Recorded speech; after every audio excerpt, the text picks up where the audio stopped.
Ergothérapeute. Bonjour, mon nom est Stéphanie Anthony Brown et je suis ergothérapeute pour l'organisation Annapolis Valley Health. Je travaille avec les clients externes du programme de santé mentale et de toxicomanie en tant que membre de l'équipe de santé mentale des adultes et des personnes âgées. Ce qui m'a incité à devenir ergothérapeute? C'est un peu un concours de circonstances. Quand j'étais au secondaire, j'aimais beaucoup les sciences pures, mais j'avais des meilleures notes en sciences sociales. Alors, en rentrant à l'université, j'ai choisi de faire des études de premier cycle en histoire. Ma famille travaille dans le domaine de la santé et il m'avait déjà mentionné quelque chose à propos de la profession d'ergothérapeute. À ce moment-là, j'étais plutôt comme « Ah, ok, ça a l'air bien, mais pas plus que ça ». Plus tard, j'ai participé à une foire d'information où le programme d'ergothérapie de l'Université de Queens était présent. Dans le temps, c'était l'université qui offrait le programme. Je suis arrêtée au kiosque, j'ai posé des questions et j'ai trouvé que ça avait l'air super. Ça semblait être l'équilibre parfait entre les sciences sociales et les sciences, en plus de me permettre d'aider les gens. En termes d'éducation, pour devenir ergothérapeute, il faut maintenant minimalement être détenteur d'une maîtrise. Dans le passé, on exigeait un baccalauréat de 4 ans. Maintenant, il faut avoir fait 2 ans d'études de premier cycle et la maîtrise en ergothérapie pour pouvoir pratiquer. Au Canada, la plupart des programmes demandent aux candidats de maîtrise d'avoir des études de premier cycle. Ce qui est vraiment génial à propos de la Nouvelle-Écosse, c'est qu'on a l'Université Dalhousie qui offre le programme de maîtrise en ergothérapie. J'ai adoré mon expérience d'étudiante dans le programme d'ergothérapie, mais je dois dire que je suis une passionnée de l'école en général.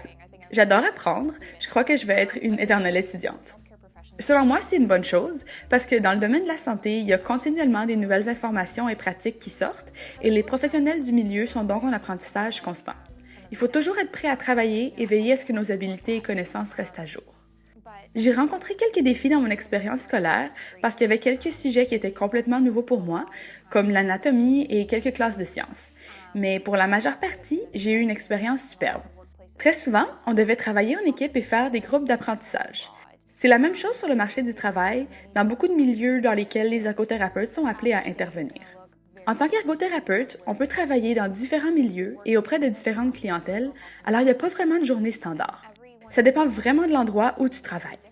Il est possible de travailler en santé mentale, en santé physique, dans les écoles, etc.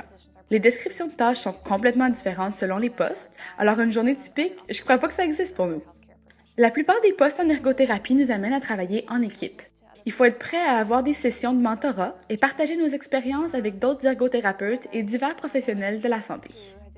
Le bénéfice d'être ergothérapeute est celui d'être témoin des vies qu'on touche et aider les personnes à continuer leur chemin, que ce soit quelqu'un qui a eu un ACV puis qui réapprend à s'habiller tout seul ou à pêcher parce que c'est son passe-temps puis c'est ce qui donne un sens à sa vie. Je suis certaine que tous les ergothérapeutes vous diront la même chose. On aime tous notre profession parce qu'on a la chance de travailler avec des gens. C'est tellement gratifiant et excitant d'apprendre sur les gens, voir ce qui se passe dans leur vie. C'est incroyable de découvrir tout ce qu'ils font. Les histoires que j'entends, comprendre à travers quoi les gens ont dû passer, leur résilience, surtout dans le cas de la santé mentale, c'est vraiment incroyable. Les habiletés nécessaires pour réussir comme ergothérapeute, il y en a tellement. Je dirais qu'il faut être passionné, aimer prendre soin des gens, avoir des habiletés de communication hors pair.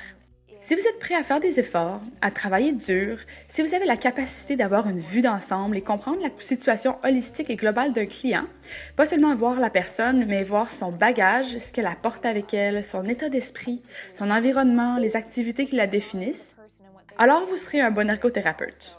Vous pouvez apprendre toute la théorie du monde, vous pouvez avoir lu tous les manuels, mais si vous êtes prêt à mettre l'effort et travailler, si vous avez cette vision et cette passion, c'est tout ce dont vous avez besoin pour réussir dans la profession. À toute personne qui considère l'ergothérapie comme carrière, je dirais « vas-y, fonce ». C'est vraiment le meilleur choix que vous pouvez faire dans votre vie. Il y aura des défis, c'est certain, mais si vous êtes préparé à travailler fort, à être créatif et travailler en équipe, c'est sans problème. Je dirais que c'est la meilleure décision que j'ai prise dans ma vie. Jusqu'à présent, j'ai une carrière extraordinaire. Mon nom est Stéphanie Anthony Brown et je suis ergothérapeute.